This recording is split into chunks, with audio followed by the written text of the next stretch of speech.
मैं डॉक्टर लक्ष्मी नारायण, प्रवक्ता इतिहास, राजकीय मॉडल संस्कृति वरिष्ठ माध्यमिक विद्यालय ततारपुर इस्तमुरार रेवाड़ी हरियाणा, आप सभी का इस व्याख्यान में स्वागत करता हूं। प्यारे विद्यार्थियों, 12वीं कक्षा के दूसरे अध्याय का नाम है शासक, किसान और नगर, आरंभिक राज्य और अर्थव्यवस्थाएं। आज का हमारा उपविषय है, जिसको टॉपिक कहते हैं। आज का टॉपिक आरंभिक राज्यों की जानकारी के स्रोत। प्यारे विद्यार्थियों, प्रथम अध्याय में हमने हड़प्पा संस्कृति के बारे में जाना और ये भी जाना कि ये आर्यों के पूर्वज थे। इस आर्य सभ्यता का प्रचार प्रसार पूरे भारत में लगातार होता रहा। सभ्यता के 1500 वर्षों के मध्य उपमहाद्वीप के विभिन्न भागों में बहुत से विकास कार्य हुए। इसी विकास कार्य में सिंधु व सरस्वती नदी तट पर बसे लोगों द्वारा ऋग्वेद की रचना की गई। दक्षिण भारत में भी सभ्यता का विस्तार हुआ। दक्कन का पठार तथा कर्नाटक आदि में कृषक बस्तियों का उदय हुआ तथा चरवाहा बस्तियों के भी प्रमाण प्राप्त हुए हैं। पुराणों और बौद्ध ग्रंथों में 16 महाजनपदों का वर्णन मिलता है, परंतु 16 महाजनपदों की जो हम सूची बनाते हैं तो उसमें उत्तर पश्चिम के मात्र 2 ही जनपदों का वर्णन मिलता है। वो हैं गांधार और कंबोज। बिंबिसार और अजात शत्रु के समय में मगध एक शक्ति के रूप में उभरा। नंद शासकों के समय में तो ये बहुत ही शक्तिशाली राज्य बन गया। 321 ईस्वी पूर्व में नंद वंश के अंतिम शासक धनानंद को हराकर चंद्रगुप्त मौर्य ने मौर्य साम्राज्य की नींव रखी। धनानंद का नाम बताते हैं कि महापदम नंद था और आम जनता इसको धनानंद इसलिए कहती थी क्योंकि इसको धन इकट्ठा करने में बड़ा आनंद आता था। लगभग 6ठी शताब्दी ईस्वी पूर्व से प्राचीन राज्यों तथा साम्राज्यों के उदय के संकेत मिलते हैं। राजनीतिक परिवर्तनों के साथ साथ कृषि क्षेत्र में भी परिवर्तन दिखाई देने लगे। प्यारे विद्यार्थियों, जो हम अध्याय पढ़ रहे हैं, इस अध्याय के लेखन के स्रोत क्या हैं? इस अध्याय की जानकारी के स्रोत क्या हैं? स्रोत विद्यार्थियों उन तथ्यों को, उन वस्तुओं को, उन चीजों को, उन लेखों को कहते हैं जो उस समय के इतिहास की जानकारी हमें देते हों। तो इस तरह के हमें प्रमुख रूप से 4 प्रकार के स्रोत मिलते हैं। पहला है अभिलेख, दूसरा है सिक्के, तीसरा है साहित्य और चौथा है भवन और स्मारक। ये प्यारे विद्यार्थियों हमें 4 स्रोत हमें मिलते हैं। पहले जानते हैं कि अभिलेख क्या होते हैं। प्यारे विद्यार्थियों, प्राचीन काल में जब कागज और छापा खाना नहीं था तो उस समय पत्थरों और धातुओं पर लिखते थे। अभिलेखों की विशेषताएं क्या होती थी? तो अभिलेखों की विशेषताएं प्रमुख रूप से निम्नलिखित हैं, हम बारी बारी से देखेंगे। अभिलेख ऐसे लेख होते हैं जो पत्थर या धातु पर खोदे जाते हैं। खोद कर लिख देते हैं किसी पत्थर पर या धातु का एक पतरा बना लेते हैं और उसके ऊपर खुदाई करके उस पर लिख देते हैं। विशेषकर उस समय तांबा एक नरम धातु होती है जिस पर लिखना आसान होता है, इसलिए ज़्यादातर ताम्र पत्थर पर लिखे हुए लेख हमें मिलते हैं। बहुत से अभिलेख पत्थरों पर, पहाड़ों की चट्टानों पर, मीनारों पर, ताम्र पत्तों पर लिखे मिलते हैं। इन अभिलेखों में राजाओं की विजयों का वर्णन मिलता है। राजाओं द्वारा किए गए दान का वर्णन मिलता है कि राजा ने किसी ब्राह्मणों को भूमि दान दी हो, किसी अन्य जाति को कोई दान में भूमि या अन्य वस्तु दी हो, या अन्य जाति के लोग भी दान देते रहते थे, उनका वर्णन मिलता है। चंद्रगुप्त मौर्य की पुत्री प्रभावती द्वारा ब्राह्मणों को दान दिए गए गांवों का वर्णन मिलता है। तो इस तरह से इन अभिलेखों में हमें दान आदि का वर्णन मिलता है। इन अभिलेखों पर तिथियां लिखी हुई हैं, इसलिए हमें उस समय की तिथियों का भी ज्ञान होता है। ये अभिलेख प्रमुख रूप से दो लिपियों में मिलते हैं, खरोष्टी लिपि और ब्रह्मी लिपि। इसके अलावा अन्य भारतीय भाषाओं में मिलते हैं, संस्कृत में, पाली में, तमिल में। परंतु कुछ अभिलेख हमें सुदूर अफगानिस्तान क्षेत्र में अरामाइक लिपि में भी लिखे मिलते हैं। प्यारे विद्यार्थियों, ये सारनाथ स्तंभ का अभिलेख है, सम्राट अशोक के द्वारा स्तंभ के ऊपर लिखवाया गया था। इसमें ये पाली भाषा का है जो हम देख रहे हैं। ये खरोष्ठी लिपि का अभिलेख है, पाकिस्तान में मानसेरा स्थित ये अभिलेख है। भारत में अभिलेखों के अध्ययन का कार्य करने के लिए पुरातत्व विभाग ने 1886 ईस्वी में अभिलेख अध्ययन शाखा की स्थापना की। जर्मन विद्वान हल्टजैक भारत सरकार का सबसे पहला इपिग्राफिस्ट था। इपिग्राफिस्ट होते अभिलेख अध्ययन करता। प्रसिद्ध पत्रिका एपिग्राफिक इंडिका का पहला संस्करण अक्टूबर 1887 ईस्वी में प्रकाशित हुआ। भारत में लेखन का कार्य 3000 साल से भी अधिक पुराना है, परंतु हम आज केवल मौर्य काल से ही लिपियों को पढ़ पाते हैं, जो मुख्य रूप से खरोष्टी व ब्रह्मी लिपि में हमें लिखी मिलती है। पाकिस्तान के पश्चिमी भाग की तरफ अरामाइक लिपि में भी कुछ अभिलेख हमें मिलते हैं। खरोष्टी व अरामाइक लिपि क्या होती है, थोड़ा जानने का प्रयास करते हैं। ये लिपियां हमें आज के पाकिस्तान व अफगानिस्तान में मिले अभिलेखों पर मिलती है। आज का जो पाकिस्तान और अफगानिस्तान क्षेत्र में मिलती है, यह लिपि, विद्यार्थियों ध्यान देने की बात है, दाएं से बाएं लिखी जाती है। हम जो लिपि लिखते हैं वो बाएं से दाएं लिखते हैं, ये बाएं से दाएं से बाएं, उर्दू जैसे लिखते हैं वैसे लिखी जाती थी। उस तरफ मिलने वाले हिंद यूनानी सिक्कों पर इस लिपि का प्रयोग किया गया है। पाकिस्तान और अफगानिस्तान में मिलने वाले सम्राट अशोक के अभिलेख इन्हीं भाषाओं में हमें मिलते हैं। दूसरी भाषा है ब्रह्मी लिपि। आज के पूरे भारत में इसी लिपि में अभिलेख मिले हैं। यह देवनागरी लिपि जो हम लिखते हैं हिंदी, उस हिंदी की लिपि है हमारी देवनागरी। ये देवनागरी लिपि की तरह ही बाएं से दाएं लिखी जाती थी। देवनागरी लिपि ब्रह्मी लिपि से ही अवतरित है। सबसे अधिक अभिलेख सम्राट अशोक के हमें ब्रह्मी लिपि में ही मिलते हैं। प्यारे विद्यार्थियों, ये हमारे सामने ब्रह्मी लिपि और खरोष्ठी लिपि के शब्द हैं। ध्यान से देखेंगे, ये ब्रह्मी लिपि, ये इसमें एक अक्षर पहला ही हम लेते हैं ए को ऐसे लिखा गया है, परंतु धीरे धीरे ये जो सब ऊपर की तरफ मोड़ था, ये मोड़ ऐसे मिल गया और एक और ऐसे लग गया। तो ये जो ए था, ये आज से 30-35 साल भी किताबों में प्रचलन में रहा है, परंतु आजकल हम इसको कैसे लिखने लग गए, इस प्रकार से। ये इसी का ही सुधरा हुआ रूप है, यानी कि इसी तरह से ये ऐसे आ गया, इसी का ही सुधरा हुआ रूप ये हो गया।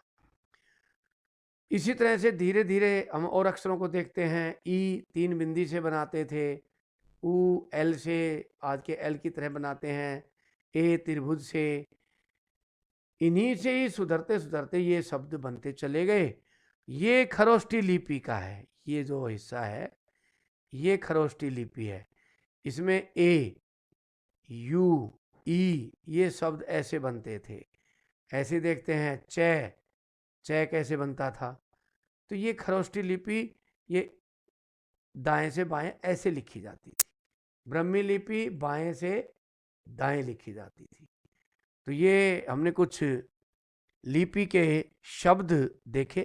प्यारे विद्यार्थियों, ये अशोक स्तंभ हैं जिन पर ये लेख लिखे हुए हैं, जिनका एक हिस्सा इस लेख का मैंने थोड़ा सा आपको ऊपर दिखाया भी था। ये जो लेख हैं, ये लेख आज भी इस तरह से चमकते हैं जैसे धातु चमकती हो, और विद्वान कंफ्यूज हो गए थे आरंभ में कि ये धातु के हैं या पत्थर के हैं। अभिलेखों को पढ़ने में हमें क्या क्या कठिनाइयां आती हैं?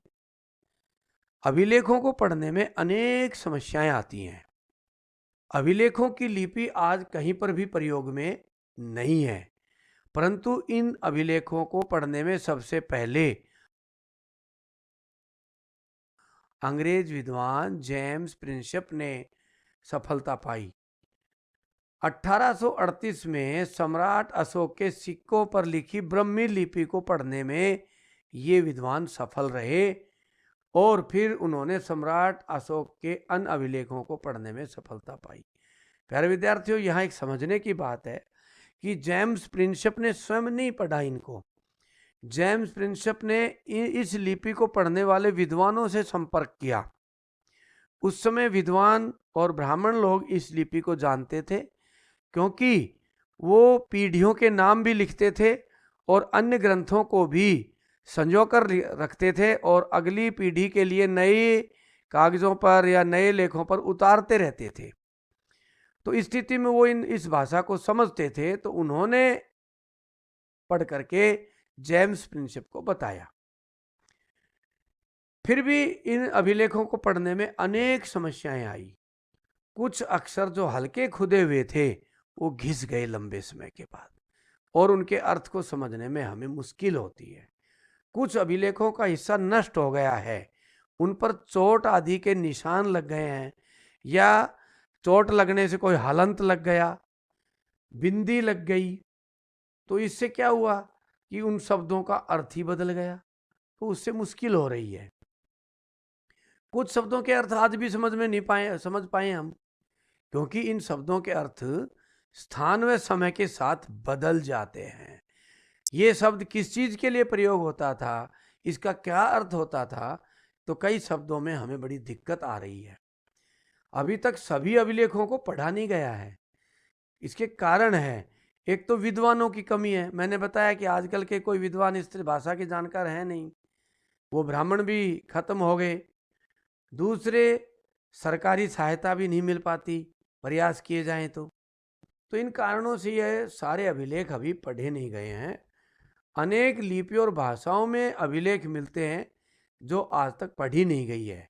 जैसे हमने हड़प्पा में पढ़ा था कि वो लिपि अभी तक नहीं पढ़ी गई है, ऐसे अन्य लिपियों में भी लेख मिलते हैं जो अब तक नहीं पढ़ी गई है।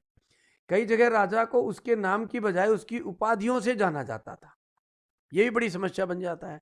जैसे सम्राट अशोक के अनेक स्तंभ लेख, शिलालेख मिलते हैं, उन पर उन्होंने सम्राट अशोक नहीं लिखा, सम्राट अशोक के उपाधियों को से उनको पुकारा। सम्राट अशोक की उपाधियां से पुकारते थे, जैसे देवानाम पिये, पियदस्सी। देवानाम पिये का अर्थ होता है देवताओं के प्रिय, प्रियदस्सी का अर्थ होता है जिसके दर्शन प्रिय हों। उन दिनों में प्रिय को पिये बोला जाता था।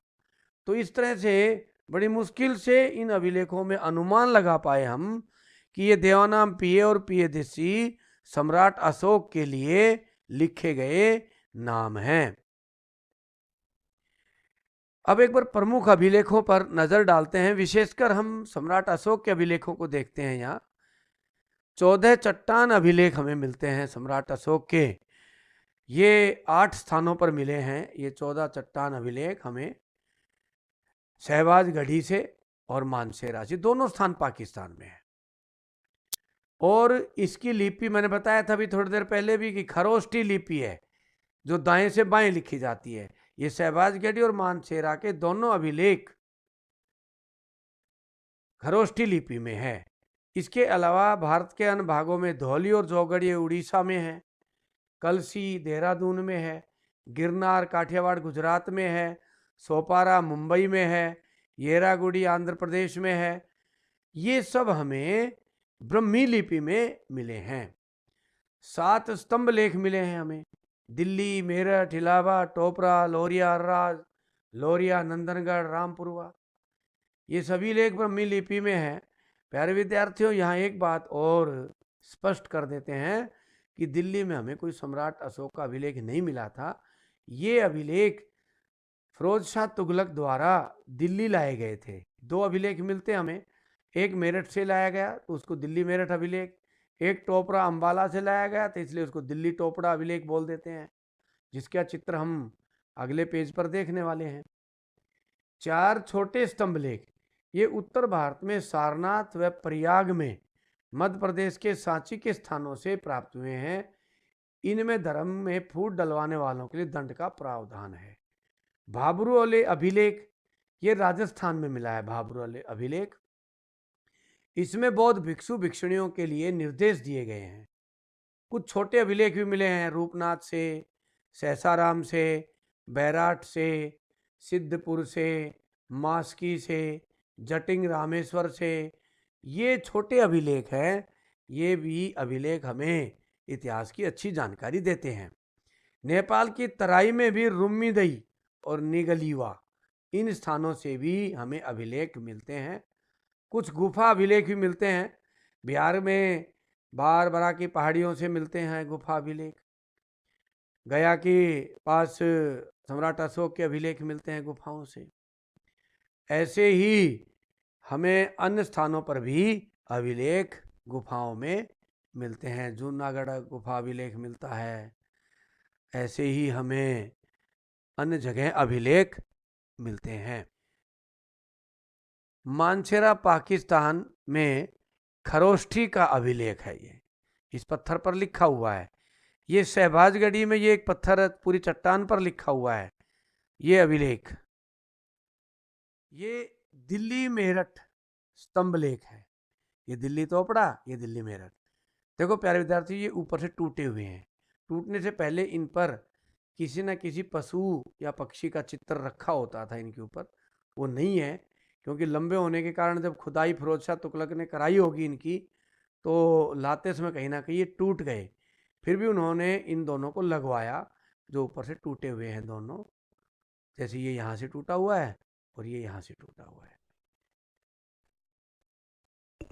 प्यारे विद्यार्थियों, अब अभिलेखों के ऐतिहासिक महत्व पर नज़र डालते हैं। पहला है पॉइंट हमारा, ये राजाओं के साम्राज्य विस्तार की जानकारी देते थे कि भाई राजा का साम्राज्य कहाँ कहाँ तक फैला हुआ था।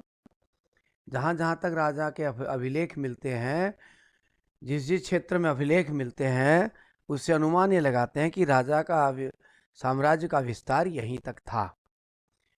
उस समय की शासन व्यवस्थाओं का वर्णन भी हमें इन अभिलेखों से पता चलता है।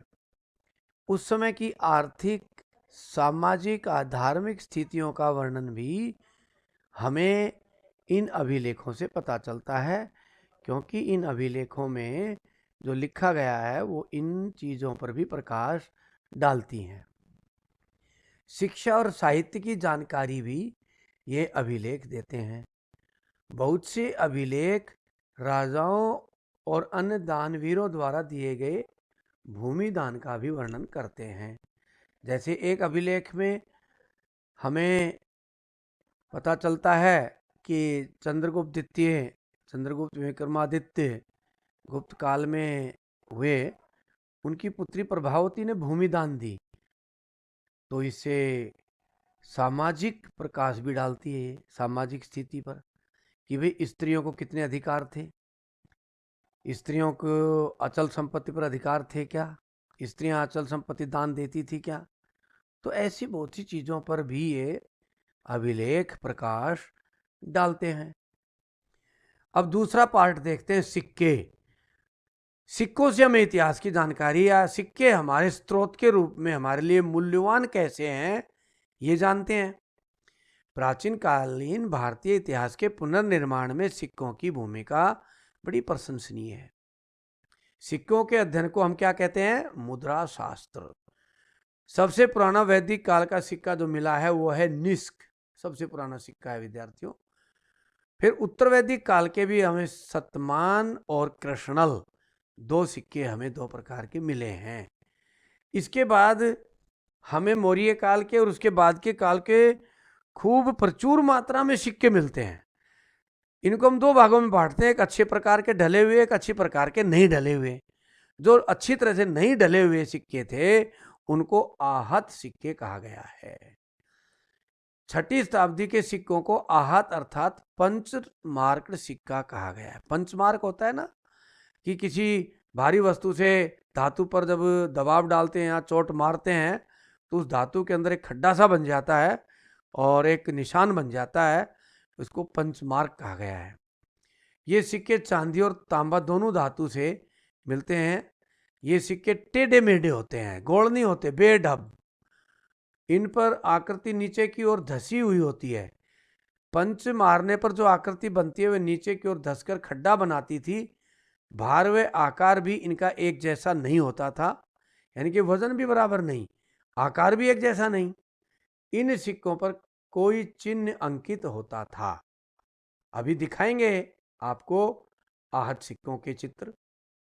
दूसरे प्रकार के सिक्के होते थे अच्छी प्रकार से ढले हुए सिक्के, गोल बराबर वजन के, जिनमें आरंभ में हमें प्राचीन सिक्के मिलते हैं, हिंद यूनानी सिक्के। हिंद यूनानी सिक्के भी अगले पेज पर हम आपको दिखाएंगे। कुषाणों के भी बड़े अच्छे सुंदर सिक्के हमें मिलते हैं। सम्राट कनिष्क द्वारा तैयार किए गए सिक्कों के हमें खूब सिक्के हमें मिलते हैं। इसी तरह से गुप्त काल के सिक्के भी हमें मिलते हैं, रोमन सिक्के भी हमें मिलते हैं। हरियाणा, पंजाब, पश्चिमी उत्तर प्रदेश में योद्धाओं के सिक्के मिलते हैं। तो इस तरह से अनेक सिक्के हमें मिलते हैं। आओ आगे हम अध्ययन करते हैं इन सिक्कों का। ये है वो अभी हम चर्चा कर रहे थे आहत सिक्के, पंच मार्क्ड सिक्के। प्यारे विद्यार्थी इनको ध्यान से देखो, ये सिक्के कितने घने इकट्ठे पड़े हैं। इनमें ये सिक्का देखो, ये कितनी इसमें है कोणे, 1 2 3 4 5, पंच कोणा सिक्का है। इसी तरह से कई और सिक्के देखिए ध्यान से, कोई तिकोना है, किसी का कोई कोणा ही नहीं बनता, देखो ये गोला ही बन गई इसमें इसकी। तो इस तरह से कुछ सिक्के तरह तरह के हमें मिलते हैं। ये देखो सिक्के, ये पंच मारने से अंदर धस गए और आकृति ऊपर उभर आई। इनमें देखो, तो इस तरह से आकृति ऊपर उभर आती थी। तो ये अब ढब होते थे, बिल्कुल गोल नहीं होते थे, इनके अनेक कोने होते थे, इनका ना कोई भार बराबर था, वजन भी बराबर नहीं था। हिंद यूनानी सिक्के जो पंचमार्क सिक्कों के बाद प्रचलन में आए, जो सबसे अच्छे ढले हुए सिक्के हमें प्राचीनतम हिंदुस्तान में मिलते हैं, जिनमें आकृति ऊपर की ओर उभरी हुई है। जैसे आजकल के सिक्कों को आप देखना, उसमें आकृति ऊपर की ओर उभरी हुई है, उठी हुई है। बाद में भारत में भी कुषाण काल में और गुप्त काल में इस प्रकार की आकृति वाले सिक्के बनाए गए। देखो ये इस व्यक्ति का चित्र ऊपर उभरा हुआ है, ये अक्षर ऊपर उभरे हुए हैं, इनमें ये अक्षर सब ऊपर उभरे हुए हैं सिक्के से। ये देखिए ये व्यक्ति बैठा है, ऊपर उभरा हुआ है। ऐसे ये उस काल के किसी शासक का चित्र है, ऊपर उभरा हुआ चित्र। सिक्कों से हमें समकालीन बहुत सी जानकारियां मिलती है। क्या क्या जानकारियां मिलती है, एक बार क्रमशः देखते हैं। अनेक सिक्कों से हमें राजाओं के नाम और उनके काल की जानकारी मिलती है, यानी कि उनके नाम और काल, कब ये राजा क्या नाम था, किस समय राजा रहा, सिक्कों पर लिखा मिल जाता है। आज भी हम लिखते हैं, सिक्के पर सन लिखा होता है, आप देखना ध्यान से। सिक्के ठीक ठाक तिथियों को जानने में सहायक होते हैं। सिक्कों पर राजाओं के चित्र भी होते हैं। आजकल जैसे सिक्के पर गांधी जी का चित्र होता है, कई बार किसी न किसी महान पुरुष का या क्रांतिकारी नेताओं के चित्र उस पर हम उकेर देते हैं। तो उसमें राजा अपने सिक्कों पर अपने चित्र लगवाते थे। जब चित्र लगवाते थे तो ये चित्र राजा की रुचियों और उनके गुणों का भी वर्णन कर देते हैं। जैसे समुद्रगुप्त के सिक्कों पर एक सिक्के में राजा यज्ञ कर रहा है, जिसका मतलब, और पत्नी के साथ बैठा है, इसका मतलब यह है कि राजा की धार्मिक रुचि थी यज्ञ करने में। एक सिक्के में वीणा बजा रहा है, इसका मतलब है कि वो संगीत प्रिय था। एक सिक्के में वो तीर चला रहा है, तो इसका मतलब था कि वो बड़े योद्धा थे। ये तीन बातें ध्यान में आती है कि राजा धार्मिक कर्म कांडों में रुचि रखता था। दूसरे सिक्के से पता चलता है कि वह संगीत प्रेमी था। तीसरे सिक्के से पता चलता है कि वो योद्धा था। आगे हम आपको ये सिक्के दिखाएंगे। जहां जहां तक ये सिक्के मिलते हैं उनकी राजनीतिक सीमाओं का ज्ञान कराते हैं कि मान लो सिक्के हमें सुदूर आसाम से लेकर के अफगानिस्तान तक मिले, उत्तर में कश्मीर से लेकर के दक्षिण में कर्नाटक तमिलनाडु तक मिले, तो इसका मतलब ये राजा की सीमाएं थी, विशाल साम्राज्य के राजा थे। मौर्यों के सिक्के हमें ऐसे मिले हैं। सिक्कों से हमें उनके व्यापार का पता चलता है। अनेक देशों में दूर भी ये सिक्के मिले हैं, इसका मतलब है कि वो वहाँ व्यापार करते थे। सिक्कों से उस राज्य की आर्थिक स्थिति का भी ज्ञान होता है। कैसे? चांदी के हैं, सोने के हैं, तांबे के हैं, कांसे के हैं। सोने के सिक्के सबसे पहले सम्राट कनिष्क ने चलाए हिंदुस्तान में, फिर गुप्त काल में भी चले सोने के सिक्के, और गुप्त काल को तो इसीलिए स्वर्ण काल कहा जाता है। इसका मतलब था कि प्रजा खुशहाल थी, प्रजा के पास खूब धन था, इसलिए सोने के सिक्के थे। अब एक बार सिक्कों का हम अध्ययन करते हैं। देखो, इस सिक्के में समुद्रगुप्त वीणा बजा रहे हैं, तो संगीत प्रिय थे। इस सिक्के में ये सम्राट चंद्रगुप्त द्वितीय, यानी कि जिसको विक्रमादित्य की उपाधि ली थी जिस सम्राट ने, उसका चित्र है घोड़े पर। ऐसे ही ये घोड़ा ये अश्वमेध यज्ञ की याद दिलाता है। ये गदा लेके खड़ा है इनके, ये जरूर या तो भगवान हनुमान का चित्र है या सम्राट का स्वयं का चित्र हो सकता है, क्योंकि उस समय के चित्र हमें अनुमान इसलिए लगाते हैं हम हनुमान का कि हमें भगवान राम, भगवान माता सीता के भी चित्र मिलते हैं एक साथ, हमें माता दुर्गा के चित्र मिलते हैं शेर पर बैठे हुए, और माता दुर्गा का चित्र तो हमने हड़प्पा काल में भी देखा था एक। तो उस समय ये पता चलता है कि पूजा किन देवी देवताओं की होती थी। इसमें देखो, समुद्रगुप्त तीर चला रहे हैं, इसमें खड़े हैं, इसमें सम्राट त्रिशूल के साथ खड़े हैं। ऐसे ही देखो, ये भगवान शिव का है, डमरू है, सर्प है, कमंडल है, ऐसे भगवान शिव का चित्र है। ये दोनों सिक्के कनिष्क के हैं, कुषाणों के। इसमें सम्राट कनिष्क का स्वयं का फोटो है, दूसरे में कुषाण लोग शैव संप्रदाय के थे, इसके प्रमाण हैं। इसमें देखो, भगवान शिव और साथ में नंदी का चित्र है, तो ये इनके शैव संप्रदाय के होने का प्रमाण भी देते हैं, यानी कि सिक्के हमें धार्मिक स्थिति का भी वर्णन करते हैं। अगला है हमारा पार्ट साहित्य। उस समय कागज तो था नहीं, तो साहित्य कागजों पर लिखे जाते थे। प्यारे बच्चों, साहित्य भी हमें चट्टानों पर लिखे मिलते हैं। 6वीं शताब्दी ईस्वी पूर्व से लेकर 6वीं शताब्दी ईस्वी तक विभिन्न प्रकार के स्रोतों से हमें विभिन्न प्रकार का साहित्य उपलब्ध होता है। हमें मौर्य काल का साहित्य मिलता है, जिसमें सम्राट अशोक का भी वर्णन आता है, तथा सबसे अधिक बौद्ध साहित्यों की रचना भी इसी काल में हुई। वहीं कुषाण काल में भी साहित्यों की रचना हुई। दक्षिण भारत में संगम साहित्यों की रचना हुई। हम पढ़ेंगे आगे संगम साहित्यों के बारे में। मौर्य काल की जानकारी के लिए हमें मेगास्थनीज की इंडिका, शैलुकस निकेतर ने चंद्रगुप्त मौर्य के दरबार में राजदूत के रूप में भेजा था। यानी कि ये मेगास्थनीज कौन था? शैलुकस निकेतर गांधार का एक राजा था। उसने चंद्रगुप्त मौर्य के दरबार में दूत के रूप में मेगास्थनीज को भेजा था। वह लगभग 5 साल तक भारत में रहा। 302 ईस्वी पूर्व से लेकर 298 ईस्वी पूर्व तक चंद्रगुप्त मौर्य के दरबार में रहा, और इसने एक पुस्तक लिखी इंडिका, जिसमें इसने अच्छा वर्णन भारत का किया है। हमें इंडिका तो नहीं मिलती, परंतु इंडिका के रेफरेंस हमें अनेक उस समय के लेखकों के किताबों से हमें मिलते हैं। एक पुस्तक अर्थशास्त्र है, ये किसने लिखी प्यारे बच्चों? ये विष्णु गुप्त ने लिखी। विष्णु गुप्त कौन थे? आपने चाणक्य का नाम सुना होगा, कौटिल्य का नाम सुना होगा।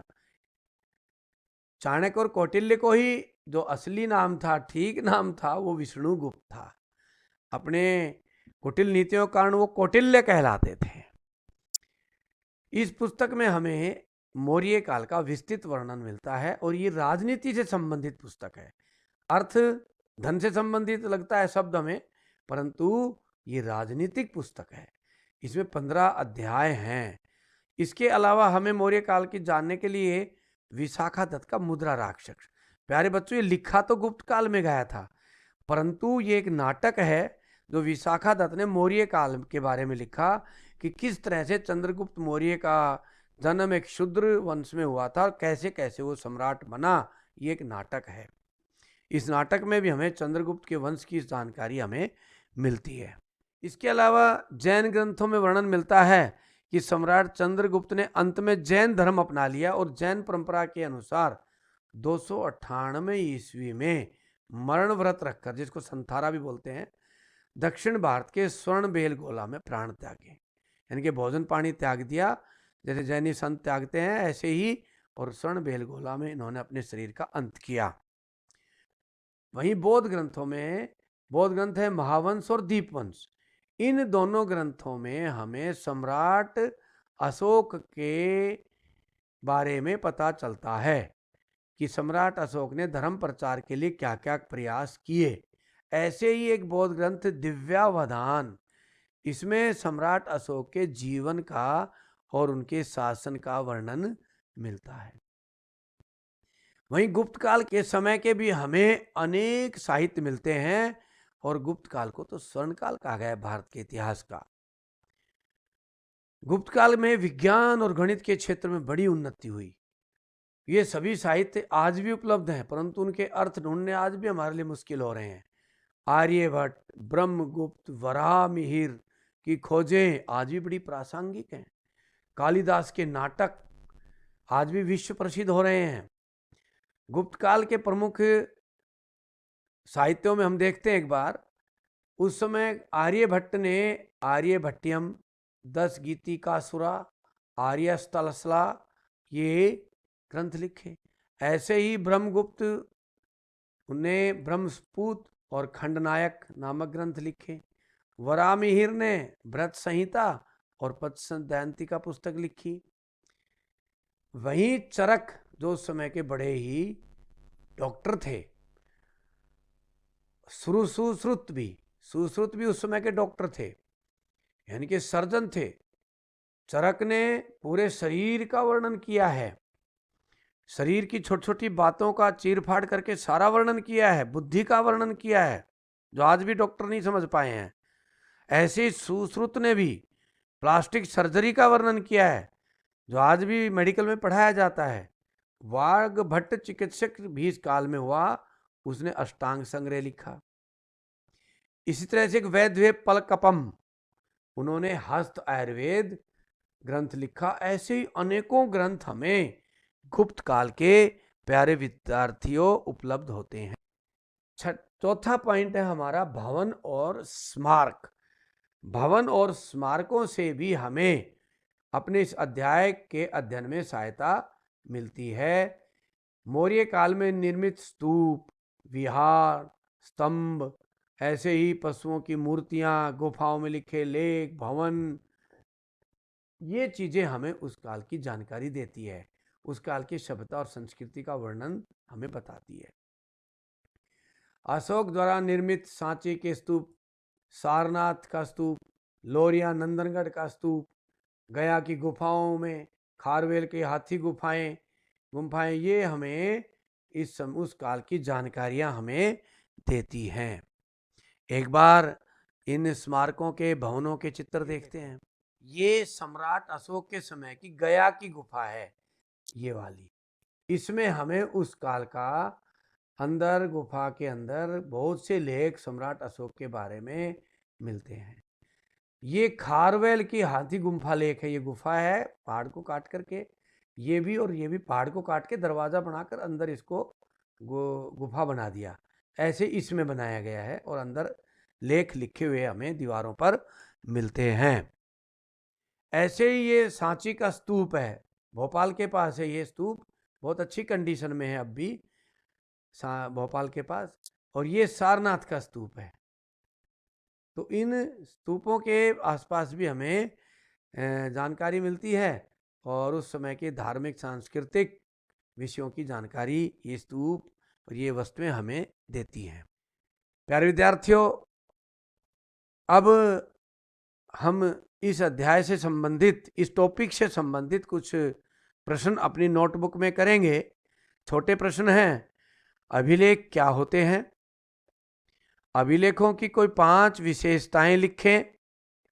ब्रह्मी व खरोष्टी लिपि का वर्णन करें। सम्राट अशोक के समय के अभिलेखों की सूची बनाएं। अभिलेखों के कोई 5 ऐतिहासिक महत्व लिखें। सिक्कों से हमें क्या क्या जानकारी मिलती है? आहत सिक्के क्या होते हैं? मौर्य काल के साहित्यिक स्रोतों पर प्रकाश डालिए।